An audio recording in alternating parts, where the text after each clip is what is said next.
Wing commander Abhinand വർത്തമാനെ ഇന്ത്യയിലെ സൈനിക ക്യാമ്പിൽ പാർപ്പിച്ചിട്ടുള്ള അഭിനന്ദിനെ പാകിസ്ഥാൻ തലസ്ഥാനമായ ഇസ്ലാമാബാദിലേക്ക് പ്രത്യേക വിമാനത്തിൽ കൊണ്ടുപോകുമെന്നാണ് സൂചന. അവിടെ വെച്ച് ഇന്ത്യൻ ഹൈക്കമ്മീഷണർക്ക് കൈമാറും. 1999 കാർഗിൽ യുദ്ധത്തിനിടെ പാകിസ്ഥാനിൽ പിടിയിലായ പൈലറ്റിനെ റെഡ് ക്രോസിനാണ് കൈമാറിയത്. റെഡ് ക്രോസ് വാഗ അതിർത്തിയിൽ വെച്ച് ഇന്ത്യൻ അധികൃതർക്ക് നൽകി. ഇതേ രീതി വർദ്ധമാന്റെ കാര്യത്തിൽ അവലംബിക്കുമോ എന്ന് വ്യക്തമല്ല. മോചിപ്പിക്കപ്പെട്ടു കഴിഞ്ഞാൽ എത്രയും വേഗം പൈലറ്റിനെ വാഗ അതിർത്തിയിൽ എത്തിക്കാനാണ് ഇന്ത്യയുടെ ശ്രമം. തുടർന്ന് ദില്ലിയിലേക്ക് കൊണ്ടുവരും. വൈദ്യപരിശോധനകൾ നടത്തും. പാകിസ്ഥാനിൽ തടങ്കലിലായിരുന്ന സമയത്ത് ദേഹോപദ്രവം ഏൽപ്പിച്ചിരിക്കാനുള്ള സാധ്യത ഇന്ത്യ തള്ളിക്കളയുന്നില്ല. News bureau, Delhi.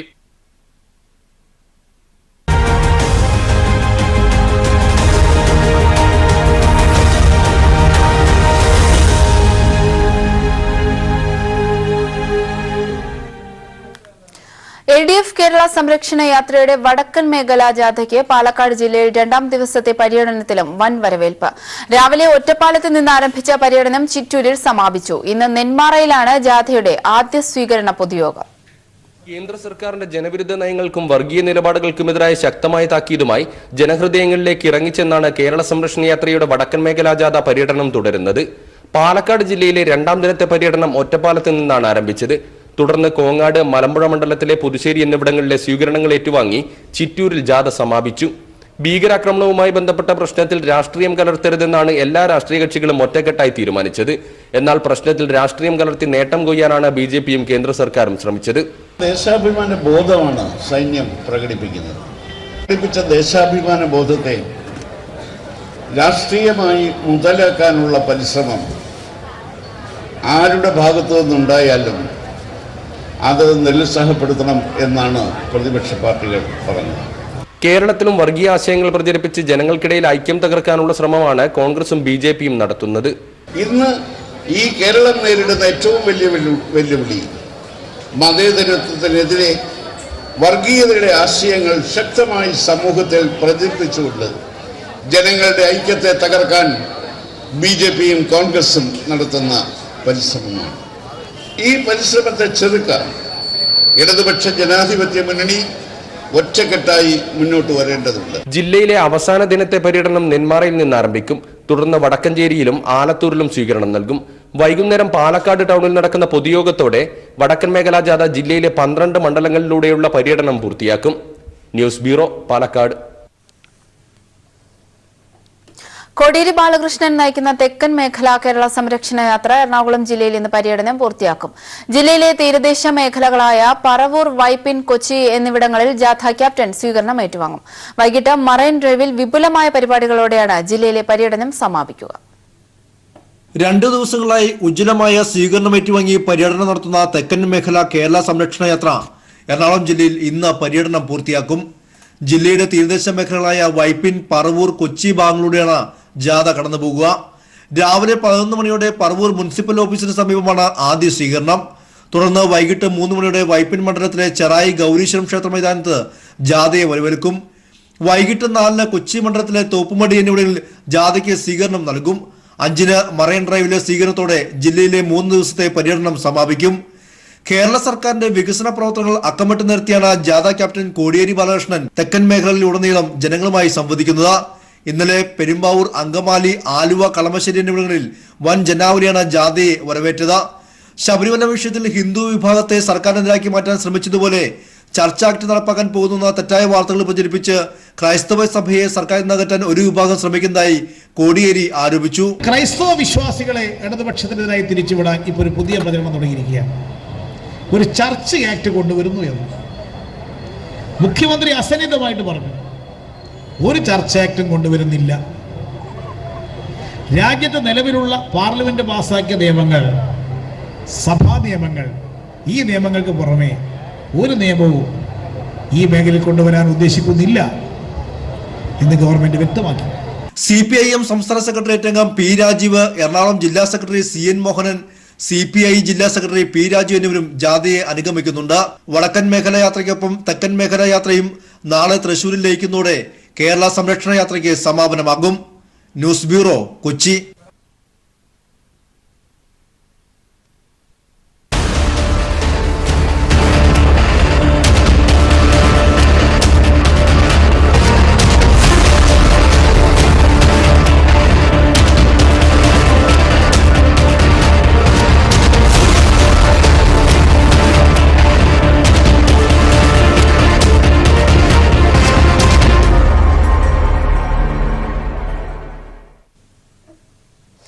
4 ലോക്സഭാ സീറ്റുകളുള്ള ഹിമാചൽ പ്രദേശിൽ ബിജെപിയും കോൺഗ്രസും നേർക്കുനേരാണ് ഏറ്റുമുട്ടൽ.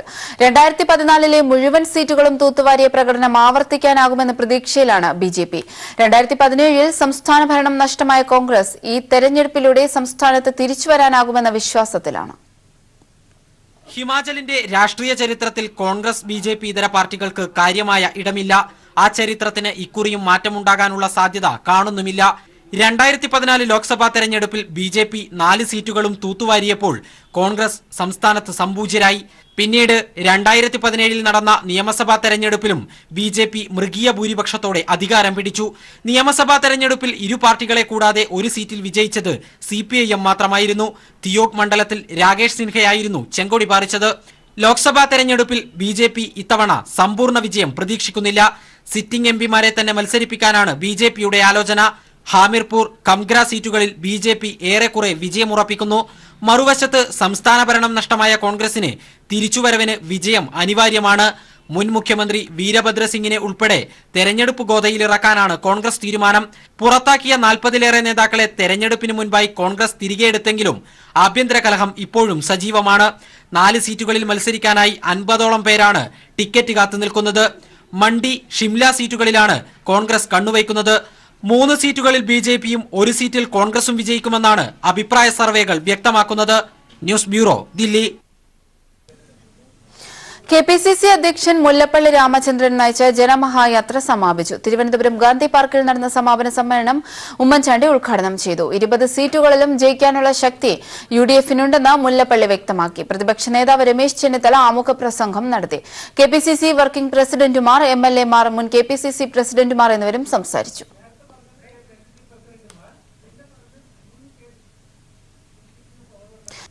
കശ്മീരിൽ വീണ്ടും ഏറ്റുമുട്ടൽ. കുപ്വാരയിലാണ് സൈന്യവും ഭീകരരും തമ്മിൽ ഏറ്റുമുട്ടുന്നത്. 3 ഭീകരരെ സൈന്യം വളഞ്ഞതായി സൂചന. വിവരങ്ങളുമായി സന്തോഷ് സലങ് ചേരുന്നുണ്ട്. സന്തോഷ്, വീണ്ടും കശ്മീരിൽ ഒരു ഏറ്റുമുട്ടൽ തുടരുകയാണെന്നുള്ള വാർത്തയാണ് ഇന്ന് രാവിലെ തന്നെ പുറത്തു വരുന്നത്. അവിടെ നിന്ന് ലഭിക്കുന്ന ഏറ്റവും പുതിയ വിവരങ്ങൾ എന്തൊക്കെയാണ്? അവധിക്കായി തുടർച്ചയായ 3-ാം ദിവസമാണ് അതിർത്തി മേഖലകളിൽ തീവ്രവാദ വിഭാഗങ്ങൾ പാകിസ്ഥാൻ സൈന്യത്തോടു സഹായത്തോടുകൂടി കടന്നു കയറാൻ ശ്രമിച്ചിരിക്കുന്നത്. ഇപ്പോൾ ഏറ്റവും അവസാനമായി ഇന്നലെ രാത്രിയോടുകൂടി ഇന്ത്യൻ സൈന്യം കണ്ടെത്തിയിരിക്കുന്നത് കുപ്വാര ജില്ലയിലെ ഹാദ്വാര ഏരിയയിലാണ് തീവ്രവാദികൾ കടന്നു കയറാനുള്ള ഒരു ശ്രമം നടത്തിയിരിക്കുന്നത്. ഇതിനെ ഇന്ത്യൻ സൈന്യം പ്രതിരോധിച്ചു.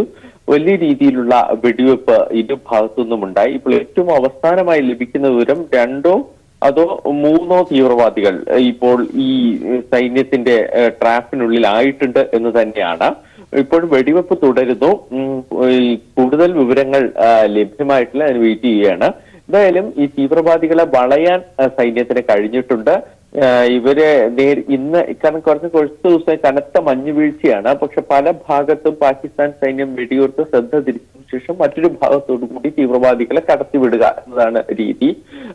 ഇങ്ങനെ ഈ കഴിഞ്ഞ കുറേ ദിവസം പല ഭാഗത്തും വെടിവെപ്പ് ഉണ്ടായിരുന്നു. ആ രീതിയിലേക്ക് സൈന്യം മാറുമ്പോഴാണ് ഈ കുറച്ചു ദിവസമായി ശാന്തമായിരുന്ന കുപ്വാര ജില്ലയിലെ ഹാദ്വാര ഏരിയയിൽ ഇത്തരത്തിൽ തീവ്രവാദികൾ കടന്ന് കയറാൻ ശ്രമിച്ചിരിക്കുന്നത്. എന്തായാലും അത് പ്രതിരോധിക്കാൻ സൈന്യത്തിന് കഴിഞ്ഞു. അവധിക്കാം സന്തോഷ്, അതുപോലെ തന്നെ ഇന്ന് സുപ്രധാനമായ മറ്റൊരു കാര്യം കൂടിയുണ്ട്. അഭിനന്ദിനെ ഇന്ന് പാകിസ്ഥാൻ ഇന്ത്യക്ക് വിട്ടു നൽകും. അത് സംബന്ധിച്ച സന്തോഷാണ് വിവരങ്ങൾ നൽകിയത്. കശ്മീരിൽ നിന്നുള്ള കൂടുതൽ വാർത്തകളുമായി സന്തോഷ് വീണ്ടും നമ്മോടൊപ്പം ചേരുന്നതായിരിക്കും. ഇന്ത്യക്ക് പിന്തുണയുമായി റഷ്യ രംഗത്ത്. പുൽവാമ ഭീകരാക്രമണത്തിൽ ഇന്ത്യയുടെ ദുഃഖത്തിൽ പങ്കുചേരുന്നുവെന്ന് പ്രസിഡന്റ് വ്ളാദിമിർ പുടിൻ അറിയിച്ചു. ഭീകരതയ്ക്കെതിരായ ഇന്ത്യൻ ജനതയുടെ പോരാട്ടത്തിന് ഐക്യദാർഢ്യം പ്രഖ്യാപിക്കുന്നുവെന്നും റഷ്യൻ പ്രസിഡന്റ് പറഞ്ഞു. പ്രധാനമന്ത്രി നരേന്ദ്രമോദിയെ ഫോണിൽ വിളിച്ചാണ് പുടിൻ പിന്തുണ അറിയിച്ചത്. റഷ്യയുടെ പിന്തുണയ്ക്ക് പ്രധാനമന്ത്രി നന്ദി അറിയിച്ചു. ഭീകരവാദത്തെ ചെറുക്കാൻ ഇരു രാജ്യങ്ങളും തമ്മിലുള്ള നയതന്ത്ര സഹകരണം ശക്തമാക്കുമെന്നും നരേന്ദ്രമോദി പറഞ്ഞു.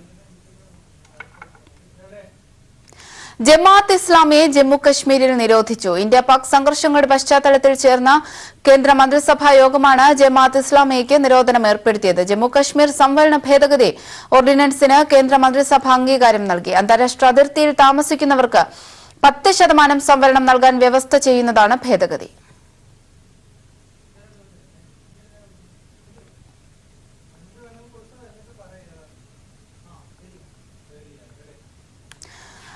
കോൺഗ്രസ് അക്രമ ഭീകരതയ്ക്കെതിരെ സിപിഎം നേതൃത്വത്തിൽ ഇന്ന് വൈകിട്ട് 4-ന് കാസർഗോഡ് പെരിയയിൽ ആയിരങ്ങൾ അണിചേരുന്ന പൊതുയോഗം സംഘടിപ്പിക്കും.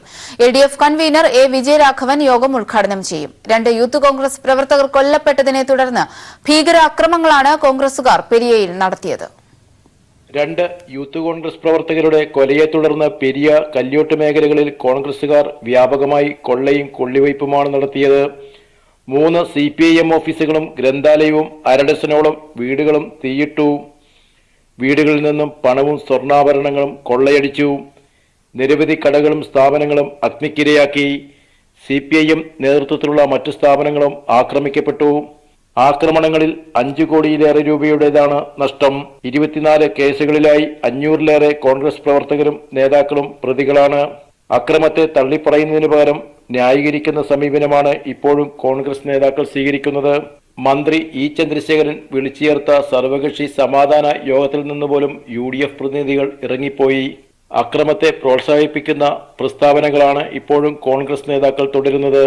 ഇന്ന് വൈകിട്ട് 4-ന് പെരിയ ടൗണിൽ ചേരുന്ന CPIM പ്രതിഷേധ യോഗത്തിൽ LDF convener A Vijayaraghavan, P Karunakaran MP തുടങ്ങിയ നേതാക്കൾ പ്രസംഗിക്കും. News bureau, Kasaragod. നെല്ലിന് ഏറ്റവും കൂടുതൽ താങ്ങുവില കൃഷിക്കാർക്ക് നൽകുന്ന സംസ്ഥാനമാണ് കേരളമെന്ന് കൃഷിമന്ത്രി VS സുനിൽകുമാർ. നെല്ലിന് വീണ്ടും താങ്ങുവില 1 രൂപ കൂടി വർദ്ധിപ്പിക്കാൻ സർക്കാർ തീരുമാനിച്ചു. ഇതോടെ കിലോയ്ക്ക് 26 രൂപ 30 പൈസയാകും. ഇത് ഔദാര്യമല്ല, മറിച്ച് കേരളത്തിലെ കർഷകരുടെ അവകാശം സർക്കാർ നൽകുകയാണെന്നും മന്ത്രി വ്യക്തമാക്കി. സർക്കാർ കുട്ടനാട്ടിൽ നടപ്പിലാക്കാൻ ഉദ്ദേശിക്കുന്ന നല്ല കൃഷിമുറ പദ്ധതിക്ക് മുന്നോടിയായി മങ്കൊമ്പ് നെല്ല് ഗവേഷണ കേന്ദ്രത്തിൽ നടക്കുന്ന ദ്വിദിന ശില്പശാല പരിസ്ഥിതി സൗഹൃദ കുട്ടനാട് ഉദ്ഘാടനം ചെയ്യുകയായിരുന്നു മന്ത്രി. നെല്ല് സബ്സിഡിയിൽ 17.30 രൂപയാണ് കേന്ദ്രത്തിന്റെ വിഹിതം. ബാക്കി മുഴുവൻ സംസ്ഥാന സർക്കാരാണ് നൽകുന്നത്. മറ്റൊരു സംസ്ഥാനവും ഇത്തരത്തിൽ നെല്ലിന് താങ്ങുവില നൽകുന്നില്ല. പ്രളയത്തിന് ശേഷം ഏറ്റവും കൂടുതൽ ആനുകൂല്യങ്ങൾ നൽകിയതും നെൽകൃഷിക്കാണെന്നും അദ്ദേഹം പറഞ്ഞു. 35 കോടി രൂപയാണ് കഴിഞ്ഞ ദിവസം ഇത്തരത്തിൽ നഷ്ടപരിഹാരത്തിനായി വിതരണം ചെയ്തത്. പ്രളയത്തിന് ശേഷം വിത്ത്, കുമ്മായം, പമ്പിംഗ് മുതലായവയെല്ലാം സൗജന്യമായിട്ടാണ് സർക്കാർ നൽകിയതെന്നും അദ്ദേഹം സൂചിപ്പിച്ചു. ഇത്തരത്തിൽ കർഷകരുടെ പ്രശ്നങ്ങൾ പരിഹരിക്കാൻ കഴിഞ്ഞതാണ് നെല്ലിന്റെ ഉൽപാദനം വർദ്ധിക്കാൻ കാരണമായതെന്നും അദ്ദേഹം സൂചിപ്പിച്ചു. 17-30 പൈസയാണ് കേന്ദ്ര ഗവൺമെന്റ് താങ്ങുവില. സ്റ്റേറ്റ് ഗവൺമെന്റ് കൊടുക്കുന്ന സ്റ്റേറ്റ് ഇൻസെന്റീവാണ് ബാലൻസ് എമൗണ്ട്. ഇന്ന് ഇന്ത്യയിൽ ഏറ്റവും കൂടുതൽ താങ്ങുവില കൊടുക്കുന്ന ഒരു സ്റ്റേറ്റ് കേരളം മാത്രമാണ്. സംശയമുണ്ട് ആർക്കെങ്കിലും? കേരളത്തെക്കാൾ കൂടുതൽ നെല്ലിന് താങ്ങുവില കൊടുക്കുന്ന ഒരു സ്റ്റേറ്റും ഇന്ത്യയിലില്ല. നെൽകർഷകർക്ക് ഏറ്റവും അധികം ആനുകൂല്യം കൊടുക്കുന്ന സ്റ്റേറ്റ് കേരളം തന്നെയാണ്. യാതൊരു സംശയവും വേണ്ട. ഈ പ്രളയത്തിന് ശേഷവും ഏറ്റവും കൂടുതൽ ആനുകൂല്യം കിട്ടിയതും നെൽകൃഷിക്കാർക്ക് തന്നെയാണ്. 13,500 രൂപ വെച്ച് നിങ്ങൾക്ക് വിളനാശം കിട്ടി. 12,200 രൂപ വെച്ച് സിൽട്ട് അടിഞ്ഞതിന്റെ 35 കോടി ഇന്നലെ അനുവദിച്ച എല്ലാ ADMമാർക്കും കൊടുത്തു കഴിഞ്ഞു എന്ന കാര്യം കൂടി സന്തോഷത്തോടെ അറിയിക്കുകയാണ്. കുട്ടനാട്ടിലെ കാർഷിക മേഖലയിലുള്ള പ്രശ്നങ്ങൾ ഗൗരവമായി പഠിച്ച് നല്ല മുറ കൃഷി പരിശീലന രീതി നടപ്പിലാക്കുമെന്നും കുട്ടനാട്ടിൽ നിർബന്ധമായും കാർഷിക കലണ്ടർ പാലിക്കുമെന്നും അദ്ദേഹം സൂചിപ്പിച്ചു. കാലാവസ്ഥാ വ്യതിയാനവും അശാസ്ത്രീയമായ കൃഷിരീതികളും കുട്ടനാട്ടിലെ മണ്ണിന്റെ അമ്ലാംശം കൂട്ടുകയും ലോഹാംശത്തിന്റെ സാന്നിധ്യം വർദ്ധിപ്പിക്കുകയും ചെയ്ത സാഹചര്യത്തിലാണ് പ്രളയമുണ്ടാകുന്നത്. പ്രളയത്തിന് ശേഷം കുട്ടനാട്ടിലെ മണ്ണിൽ ഏറെ മാറ്റങ്ങളുണ്ടായി. ശരാശരി നെല്ലുൽപാദനം 5 ടണ്ണിൽ നിന്നും 8% വരെ ഉയർന്നതായും അദ്ദേഹം എടുത്തു പറഞ്ഞു. ഇതിന്റെ ഗുണഫലങ്ങൾ തുടർന്നു കൊണ്ടുപോകേണ്ടത് കൃഷിക്കാരുടെയും സംസ്ഥാന സർക്കാരിന്റെയും ആവശ്യമാണെന്നും അദ്ദേഹം പറഞ്ഞു. അശാസ്ത്രീയമായ വളപ്രയോഗം, കീടനാശിനി നിയന്ത്രണം എന്നിവ കുട്ടനാട്ടിൽ പാലിച്ചേ മതിയാകൂ. കുട്ടനാട്ടിലെ പുഞ്ചകൃഷി വഴി 125 കോടി രൂപയുടെ അധിക നെല്ല് ഇത്തവണ ഉൽപ്പാദിപ്പിക്കാൻ കഴിഞ്ഞതായും അദ്ദേഹം സൂചിപ്പിച്ചു. ജില്ലാ പഞ്ചായത്ത് പ്രസിഡന്റ് G വേണുഗോപാൽ ചടങ്ങിൽ അധ്യക്ഷത വഹിച്ചു. സംസ്ഥാന planning board vice chairman doctor VK Ramachandran നല്ലമുറ കൃഷിരീതിയുടെ തുടക്കം കുറിച്ചു. കുട്ടനാട് വികസന agency vice chairman advocate Joykutty Jose, കൃഷി ഡയറക്ടർ VK ജയശ്രീ തുടങ്ങി നിരവധി പ്രമുഖർ ചടങ്ങിൽ പങ്കെടുത്തു. Shajahan, news bureau, Alappuzha. സ്വാശ്രയ ഫീസ് കോടതി വിധി പ്രവേശനത്തെ ബാധിക്കില്ലെന്ന് ആരോഗ്യവകുപ്പ് മന്ത്രി KK ശൈലജ. അലോട്ട്മെന്റ് ആകുമ്പോഴേക്കും പുതിയ ഫീസ് ഘടന നിശ്ചയിക്കാനാകുമെന്നും ഭീമമായ ഫീസ് വർധന അംഗീകരിക്കാനാകില്ലെന്നും മന്ത്രി വ്യക്തമാക്കി. അതേസമയം കാലികമായ ഫീസ് വർധനവിനോട് സർക്കാരിന് എതിർപ്പില്ലെന്നും മന്ത്രി പ്രതികരിച്ചു. ഗവൺമെന്റ് കാണുന്നത് ഏകീകൃത ഫീസ് ഇപ്പം ഞങ്ങൾ നിശ്ചയിച്ചിട്ടുള്ളത് ശരിയാണ്. പിന്നെ കാലികമായിട്ടുള്ള ചെറിയ വർധനവ് അതിനകത്ത് വരും. 10% വർധനവ് കാലികമായിട്ട് വേണമെന്നുള്ളൊരു വാദമുണ്ട്. അപ്പോൾ അത് ഞങ്ങൾ പരിശോധിച്ചുകൊണ്ടിരിക്കുകയാണ്. ഇനി അടുത്ത വർഷത്തേക്കുള്ള ഫീസ് ഫിക്സ് ചെയ്യുമ്പോഴും ഞങ്ങൾ എപ്പോഴും ചിന്തിക്കുക കുട്ടികളുടെ ഭാഗത്തും രക്ഷിതാക്കളുടെ ഭാഗത്തും നിന്നിട്ടാണ്. വലിയ വർധനവ് ഉണ്ടാക്കുമ്പോൾ നമുക്കതിനെതിരായിട്ട് പ്രതികരിക്കേണ്ടതായിട്ട് വരും. യുഎഇയിൽ നടക്കുന്ന ഇസ്ലാമിക രാജ്യങ്ങളുടെ കൂട്ടായ്മയിൽ പങ്കെടുക്കാനായി വിദേശകാര്യമന്ത്രി സുഷമ സ്വരാജ് ഇന്ന് പുറപ്പെടും. OIC സമ്മേളനത്തിൽ ഇന്ത്യൻ നിലപാട് നിർണായകമാണ്. സമ്മേളനത്തിൽ ഇന്ത്യയെ വിശിഷ്ടാതിഥിയാക്കിയതിൽ പ്രതിഷേധിച്ച പാകിസ്ഥാൻ സമ്മേളനം ബഹിഷ്കരിച്ചിട്ടുണ്ട്. ഇന്ത്യൻ വിദേശകാര്യമന്ത്രി സുഷമ സ്വരാജ് വിശിഷ്ടാതിഥിയായി എത്തുന്നതിനാലാണ് പാക് പിന്മാറ്റം. അബുദാബിയിൽ വെള്ളി ശനി ദിവസങ്ങളിലാണ് സമ്മേളനം. ഇന്ത്യ ഒഴിവാക്കണമെന്ന പാക് ആവശ്യം UAE അംഗീകരിച്ചിരുന്നില്ല. തിരുവനന്തപുരം വിമാനത്താവളം സ്വകാര്യവൽക്കരിക്കാനുള്ള കേന്ദ്ര സർക്കാരിന്റെ നീക്കം അവസാനിപ്പിക്കണമെന്നാവശ്യപ്പെട്ട് LDF സമരമുഖത്തേക്ക്. LDF തിരുവനന്തപുരം ജില്ലാ കമ്മിറ്റിയുടെ നേതൃത്വത്തിലാണ് വിമാനത്താവളത്തിന് മുന്നിൽ അനിശ്ചിതകാല സത്യാഗ്രഹം ആരംഭിച്ചത്. പരിപാടി LDF കൺവീനർ A. വിജയരാഘവൻ ഉദ്ഘാടനം ചെയ്തു. തിരുവനന്തപുരം വിമാനത്താവളം അദാനി ഗ്രൂപ്പിന് തീരെഴുതുവാൻ തയ്യാറെടുക്കുന്ന കേന്ദ്ര സർക്കാരിന്റെ തീരുമാനത്തിനെതിരെ ജനങ്ങൾ ഒറ്റക്കെട്ടായാണ് സമരരംഗത്തുള്ളത്. കേന്ദ്ര സർക്കാരിന്റെ നീക്കം അവസാനിപ്പിക്കണമെന്നാവശ്യപ്പെട്ട് LDF തിരുവനന്തപുരം ജില്ലാ കമ്മിറ്റിയുടെ നേതൃത്വത്തിൽ ഡൊമസ്റ്റിക് എയർപോർട്ടിന് മുന്നിൽ അനിശ്ചിതകാല സത്യാഗ്രഹം ആരംഭിച്ചു. ശംഖുമുഖത്ത് നിന്ന് ആരംഭിച്ച പ്രതിഷേധ മാർച്ച് സമരപന്തലിലെത്തിയപ്പോൾ LDF കൺവീനർ A. വിജയരാഘവൻ പരിപാടി ഉദ്ഘാടനം ചെയ്തു. വിമാനത്താവളത്തിനാവശ്യമായ ബാഹ്യ സൗകര്യങ്ങൾ നൽകി സംസ്ഥാന സർക്കാർ ഏറ്റെടുക്കുവാൻ തയ്യാറാണെങ്കിലും കേന്ദ്രം സമ്മതിച്ചില്ലെന്നും അദാനി ഗ്രൂപ്പിന് നൽകാനാണ് കേന്ദ്രത്തിന് ഇഷ്ടമെന്നും അദ്ദേഹം പറഞ്ഞു. രാജ്യത്തെ പോലും സ്വകാര്യ മുതലാളിമാർക്ക് തീരെഴുതാനാണ് കേന്ദ്ര സർക്കാർ തയ്യാറെടുക്കുന്നത്. രാജ്യത്തെ വിൽക്കുന്നതിൽ കോൺഗ്രസിനും BJPക്കും ഒരേ മുഖമാണെന്നും അദ്ദേഹം കൂട്ടിച്ചേർത്തു. തനിക്കിഷ്ടപ്പെട്ട കങ്കാണി മുതലാളിമാർക്ക് കൈമാറുക എന്ന പ്രക്രിയയിലെ ഒരു ചുവടുവെപ്പ്, ഏറ്റവും വലിയ ചുവടുവെപ്പ് തെരഞ്ഞെടുപ്പിന് തൊട്ടും പിന്നെ മോഡി നിർവഹിച്ചു. അല്ല, ഞാൻ അഥവാ ജയിച്ചില്ലെങ്കിൽ അദാനിക്കുള്ളത് ഇപ്പൊ തന്നെ കൊടുത്തേക്കാം എന്ന ഒരു ഉറപ്പാക്കലാണത്. പക്ഷെ ഒരു കാര്യം മോദി മറന്നുപോയിട്ടുണ്ട്. അത് കേരളത്തിലാണ് അദാനിക്ക് ഇത് നിർവഹിക്കാനുള്ളത് എന്ന കാര്യം മറന്നുപോയിരിക്കുകയാണ്. ഇത് പൊരുതുന്ന പോരാളികളുടെ നാടാണ്, തീവ്ര സ്വകാര്യവൽക്കരണത്തിന് കീഴടങ്ങുന്ന മനുഷ്യരുടെ നാടല്ല എന്ന് തിരിച്ചറിയുന്നത് നന്നായിരിക്കും. അതാണ് വിമാനത്താവളം അദാനി ഗ്രൂപ്പിന് തീരെഴുതുന്നതിനെതിരെ സംസ്ഥാനത്ത് വ്യാപക പ്രതിഷേധമാണ് ആരംഭിച്ചിരിക്കുന്നത്. വിമാനത്താവളത്തിനകത്തും പുറത്തുമായി തൊഴിലാളികളും സമരരംഗത്തുണ്ട്. കേന്ദ്ര സർക്കാർ തീരുമാനം പിൻവലിക്കുന്നതുവരെ ശക്തമായ സമരവുമായി മുന്നോട്ടു പോകാനാണ് LDFന്റെ തീരുമാനം. LDFന്റെ പ്രമുഖ നേതാക്കൾ പരിപാടിയിൽ പങ്കെടുത്തു. News bureau, Thiruvananthapuram. തിരുവനന്തപുരം അന്താരാഷ്ട്ര വിമാനത്താവള വിഷയത്തിൽ പ്രധാനമന്ത്രി ഇടപെടണമെന്ന് മുഖ്യമന്ത്രി പിണറായി വിജയൻ. വിമാനത്താവളം അദാനി ഗ്രൂപ്പിനെ ഏൽപ്പിക്കാനുള്ള നടപടികൾ നിർത്തിവെക്കാനും സംസ്ഥാന സർക്കാർ രൂപീകരിച്ച പ്രത്യേക കമ്പനിക്ക് വിമാനത്താവളം നടത്തിപ്പിന്റെ ചുമതല നൽകുന്നതിനും പ്രധാനമന്ത്രി ഇടപെടണം. ഇക്കാര്യം ആവശ്യപ്പെട്ട് മുഖ്യമന്ത്രി പ്രധാനമന്ത്രിക്ക് കത്തയച്ചു. തിരുവനന്തപുരം അന്താരാഷ്ട്ര വിമാനത്താവളം അദാനി ഗ്രൂപ്പിനെ ഏൽപ്പിക്കാനുള്ള നടപടികൾ അന്തിമഘട്ടത്തിലെത്തിയ സാഹചര്യത്തിൽ കൂടിയാണ് പ്രധാനമന്ത്രിയുടെ ഇടപെടൽ ആവശ്യപ്പെട്ട് മുഖ്യമന്ത്രി പിണറായി വിജയൻ കത്തയച്ചത്.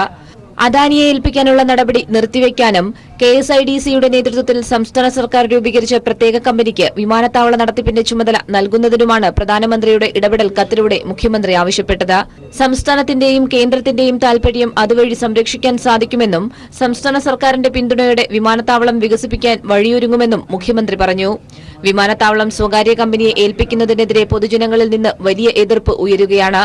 തിരുവനന്തപുരം അടക്കം 6 വിമാനത്താവളങ്ങളുടെ ബിഡിലും ഒരേ സ്വകാര്യ ഏജൻസി തന്നെ ഒന്നാമതെത്തിയത് ജനങ്ങളുടെ എതിർപ്പ് വർദ്ധിക്കാൻ കാരണമായിട്ടുണ്ട്. ഈ സാഹചര്യത്തിൽ തിരുവനന്തപുരം വിമാനത്താവള നടത്തിപ്പിലും വികസനത്തിലും സ്വകാര്യ ഏജൻസിക്ക് പിന്തുണ നൽകാൻ സംസ്ഥാന സർക്കാരിന് പ്രയാസമായിരിക്കുമെന്നും മുഖ്യമന്ത്രി കത്തിൽ വ്യക്തമാക്കി. പ്രത്യേക കമ്പനി രൂപീകരിച്ച് 2 അന്താരാഷ്ട്ര വിമാനത്താവളങ്ങൾ സ്ഥാപിക്കുന്നതിലും നടത്തുന്നതിലും സംസ്ഥാന സർക്കാരിന് നല്ല പരിചയമുള്ള കാര്യം നേരത്തെ തന്നെ സിവിൽ ഏവിയേഷൻ മന്ത്രിയുടെ ശ്രദ്ധയിൽപ്പെടുത്തിയിരുന്നു. അന്നത്തേതിൽ നിന്നും വ്യത്യസ്തമാണ് ഇപ്പോഴത്തെ കേന്ദ്രത്തിന്റെ നിലപാടെന്നും മുഖ്യമന്ത്രി ചൂണ്ടിക്കാട്ടി. ടെൻഡർ വ്യവസ്ഥയിൽ മുൻകാല പരിചയം എന്ന വ്യവസ്ഥ ഇല്ലാതിരുന്നത് അത്ഭുതപ്പെടുത്തിയെന്നും മുഖ്യമന്ത്രി പറഞ്ഞു. പകരം പശ്ചാത്തല സൌകര്യ വികസനത്തിൽ പരിചയമുണ്ടായാൽ മതി എന്നും കൂട്ടിച്ചേർത്തു. വിമാനത്താവള നടത്തിപ്പിൽ ഒരുവിധ പരിചയവുമില്ലാത്ത അദാനി ഗ്രൂപ്പ് 6 വിമാനത്താവളങ്ങളുടെ ലേലത്തിൽ മുമ്പിൽ വന്നു എന്നത് ഈ പ്രക്രിയയെക്കുറിച്ച് സംശയം ജനിപ്പിക്കുന്നുവെന്നും മുഖ്യമന്ത്രി പറഞ്ഞു. ഇത് സംബന്ധിച്ച് സിവിൽ ഏവിയേഷൻ മന്ത്രി സുരേഷ് പ്രഭുവിനും മുഖ്യമന്ത്രി കത്തയച്ചിട്ടുണ്ട്. News bureau, Thiruvananthapuram.